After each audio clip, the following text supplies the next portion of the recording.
알리바바는 뭐로 유명합니까? 쇼핑, 마윈.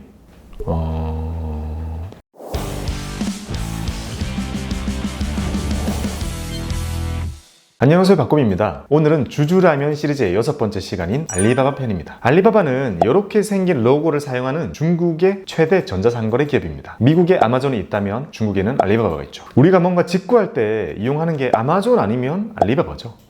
이 두 군데서 안 나온다면 그건 아마 지구상에 없는 것일 수도 있습니다. 미국에는 블랙 프라이데이라는 게 있어서 엄청난 쇼핑이 아마존에서 이루어지죠. 반면 중국에서는 광군절이라는 게 있어가지고요, 엄청난 쇼핑이 알리바바에서 이루어집니다. 스케일 자체는요, 광군절이 블랙 프라이데이를 넘어선 지 오래입니다. 마카오가 라스베가스를 넘어선 지 오래된 것처럼요.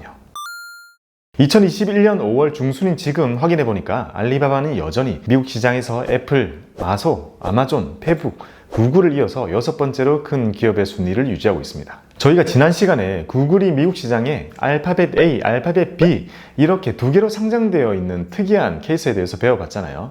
이번에 알리바바는 특이한 게요, 홍콩 시장과 미국 시장 둘 다 상장이 되어 있습니다. 홍콩에는 09988이라는 이름으로 본주가 상장되어 있고요, 미국 시장에는 BABA, 바바라는 코드로 ADR로 상장되어 있습니다. 이 ADR은 본국에 주식이 있고 이것과 연동된 증서를 만들어서 미국 시장에서 거래하도록 하는 것을 말합니다. 즉, 홍콩 시장에도 상장하고 미국에도 상장하고 이게 아니라 홍콩에 상장하고 미국에는 그걸 간접적으로 거래할 수 있도록 해놓은 장치를 만들어 둔 거다, 이렇게 보시면 됩니다. 한 주의 가격은 212달러 정도 되고요, 우리 돈으로 약 24만원 정도 합니다. 그리고 전체 시총은 653조 원 정도 합니다. 정말 큰 중국 기업이죠.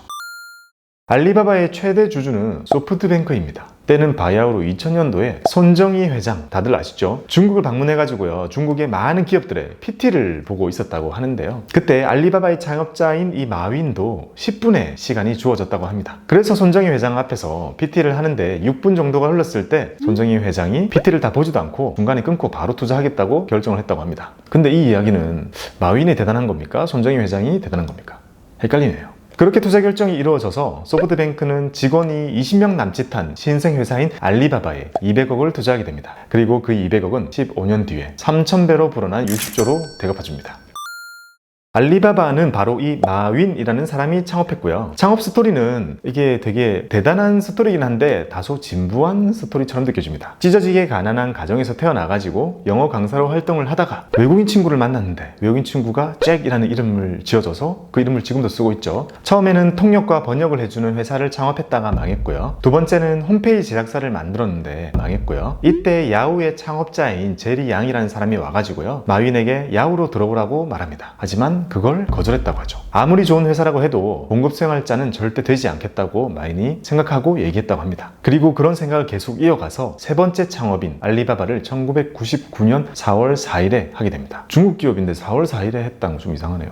그렇게 고집스럽게 계속 창업을 하고는 지금 중국에서 제일 돈 많은 사람이 되었습니다. 마윈은 재산이 68조 원 정도 되고요, 2018년, 2019년, 2020년 모두 중국 전체 1위 부자를 하고 있습니다. 이때 마윈이 창업을 하면서 남들과 달랐던 점은요, 당시 중국에서는 대부분의 창업 모델이 미국에 있는 실리콘밸리에 있는 것을 카피해오는 것이 일반적이었다고 합니다. 그게 중국의 트렌드였다고 해요. 하지만 마윈은 중국에 특화된 모델을 엄청나게 강조하고 추구했다고 합니다. 다른 모델을 베끼지 않겠다는 고집이 있었던 거죠. 알리바바랑 비슷했던 다른 서비스들은 미국에서 들여와가지고 중국의 이베이, 중국의 아마존 이런 걸 표방하면서 B2C 모델을 추구할 때 알리바바는 중소기업들을 위해서 상생할 수 있는 B2B 모델에 주력했다고 하고, 그것이 알리바바의 초기 성공을 다 이끌었죠. 알리바바는 정말 거대한 공룡이라서 아마존처럼 별의별 사업을 다 합니다. 하는 것마다 중국에서는 거의 독점에 가까운 점유율을 보여주고 있죠. 알리바바가 하는 일은 크게 딱 4가지로 구분하면 기억하기 쉽습니다. 인터넷 쇼핑몰, 클라우드, 엔터 사업, 그리고 신사업입니다. 먼저 가장 대표적인 인터넷 쇼핑몰입니다. 전자상거래, 온라인 쇼핑몰, 인터넷 쇼핑몰, 이커머스 다 같은 말입니다. 알리바바는 다양한 웹사이트들이 있는데요, 먼저 이 알리바바닷컴, 요거는 중국 기업들이 해외 무역을 하기 위해서 바이어를 찾을 때 사용하는 웹사이트입니다. 이 대기업들은 해외 무역이 수월하지만 중소기업들은 이게 돈도 부족하고 사람도 부족해서 막상 해외 무역을 하기 위한 바이어를 찾기가 매우 힘들다고 합니다. 바로 이 문제를 해결해 주기 위한 서비스입니다. 알리익스프레스는 글로벌을 대상으로 하는 인터넷 쇼핑몰입니다. 없는 게 없죠. 주로 우리가 직구할 때 여기를 이용하게 되죠. 타오바오몰은 중국 안에서 중국인들이 이용하는 인터넷 쇼핑몰입니다. 우리나라의 11번가, 인터파크 이런 곳을 떠올리면 되겠죠. 타오바오가 출범하고 나서 중국 시장을 거의 장악을 해버렸고요. 미국의 이베이가 중국을 철수하게 되는 계기가 되었습니다. T몰은 고급 제품을 파는 프리미엄 쇼핑몰입니다.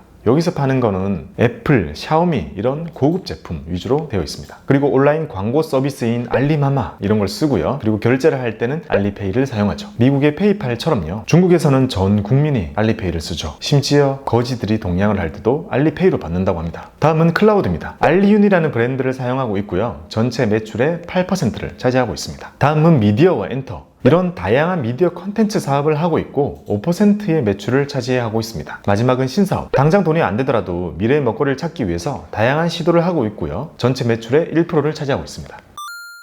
알리바바의 밝은 미래 첫 번째는요. 인터넷 쇼핑의 전성시대라는 겁니다. 이미 독점에 가까운데 그 말이 무색할 정도로 인터넷 쇼핑의 거래량이 고성장하고 있다는 겁니다. 예전에 아마존이랑 똑같죠. 알리바바의 매출의 대부분은 인터넷 쇼핑으로 나오고 있는데요. 문제는 그게 너무 잘 되고 있는 거죠. 너무 성장하고 있는 거고요. 그리고는 이만큼의 실적을 만들어냅니다. 정말 많이 벌죠. 작년에 코비드 때문에 많은 산업이 휘청했지만 온라인 쇼핑몰만큼은 예외였습니다. 오히려 전년 대비 28%가 늘어났다고 합니다. 중국은 인구가 14억 4천만 명, 이 중에 인터넷을 이용하는 인구가 10억 명, 다시 인터넷 쇼핑을 이용하는 인구가 7억 4천만 명 정도 된다고 합니다. 이렇게 많은 사람들이 이렇게 이용해주면 망하기가 힘들겠죠. 지난 시간에 우리가 배운 미국의 최대 쇼핑몰 아마존이랑 많은 부분에서 겹치는 것 같습니다. 아마존의 그때 실적을 가지고 와볼게요. 이렇게 대놓고 보니까 먼저 아마존의 매출이 엄청나다는 것에 한번 놀랐고요. 또 하나는 알리바바가 이 밸류 지표상으로는 별로 높지가 않다는 게 놀랍네요. 아무튼 둘 다 지금 시대 흐름에 가장 큰 수혜를 받고 있는 기업들입니다. 알리바바의 밝은 미래 두 번째는요. 라이브 커머스 시장이 정말 빨리 성장하고 있다는 겁니다. 그리고 그 중심에는 당연히 알리바바가 있죠. 인터넷 쇼핑몰이 SNS와 합쳐지면 라이브 커머스가 됩니다. 유튜버들이 하는 것처럼 라이브로 소통하고 방송을 하면서 물건도 함께 파는 거죠. 홈쇼핑이 결합됐다 이렇게 생각하셔도 될 것 같습니다. 우리는 유명한 사람들을 부를 때 인플루언서, 셀럽 이렇게 부르잖아요. 중국에서는 왕홍이라고 부릅니다. 왕홍이 라이브 방송에서 물건을 들고 나와가지고요. 라이브로 소비자들과 소통을 하면서 제품을 소개하고 세일즈를 하는 것이 라이브 커머스입니다. 바로 이 사람이 중국 1위 왕홍인 리차지라고 하고요. 이분은 2위 웨이야라고 하는데요. 올해는 거의 1위로 치고 올라갔더라고요. 중국에는 라이브 커머스 플랫폼에서 이 3대장이 있어요. 타오바오, 더우인, 콰이서우인데요. 이 중에 알리바바의 플랫폼인 타오바오가 가장 큰 점유율을 가지고 있습니다. 리차지랑 웨이야 둘 다 타오바오에서 활동하고 있고요. 참고로 우리나라에서는요. 네이버의 쇼핑 라이브, 카카오톡의 톡딜 라이브, 티몬의 TV온, CJ 올리브영의 올라이브, 롯데백화점의 백라이브 이런 라이브 커머스 서비스가 있고 점점 커지고 있습니다. 중국의 라이브 커머스 시장이 2016년도에 시작했는데요. 지금까지 연평균 500% 이상 급속하게 성장하고 있다고 합니다. 올해는 또 전년도보다 2배가 성장해가지고요. 거의 200조 원 정도로 시장을 예상하고 있다고 합니다. 중국의 라이브 커머스 시장이 커지면 당연히 알리바바의 미래도 아주 긍정적이겠죠.